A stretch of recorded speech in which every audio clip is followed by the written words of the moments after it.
Est-ce que tu t'es déjà demandé pourquoi le tableau, le radeau de la Méduse, n'est pas situé à l'entrée du musée du Louvre? Pourtant, c'est une pièce maîtresse de ce musée, celle qui génère la visite.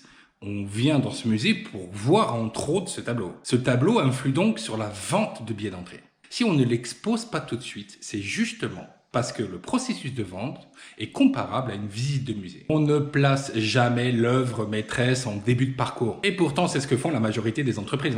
Elles parlent de leurs produits directs, il faut vendre. Et elles zappent la partie la plus importante, la mise en contexte. À mon sens, il devrait y avoir 3 étapes qui devraient être gravées. 1. Le changement. Pourquoi maintenant?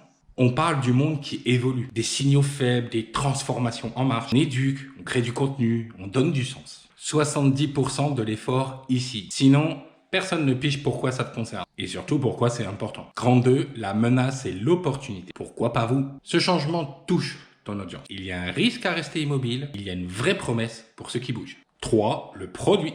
Pourquoi pas nous? Là seulement, tu expliques comment tu rends ce changement possible. Et pourquoi c'est toi et pas un autre. Ce que tu vends n'est pas un produit ou un service. C'est une nouvelle façon de voir le monde. Par exemple, pour moi, je ne suis pas un vendeur de blog ou de mise à jour des réseaux sociaux. Pas que ça en tout cas. Je suis un apporteur de solutions dans un monde de coups d'épée dans l'eau. Quand tout le monde mise en vain sur des posts éphémères Instagram, des danses sur TikTok ou du référencement express, celui qui doit être en première page Google en 2 mois, moi j'aide les entreprises à construire durablement, avec du sens, du lien et de la confiance.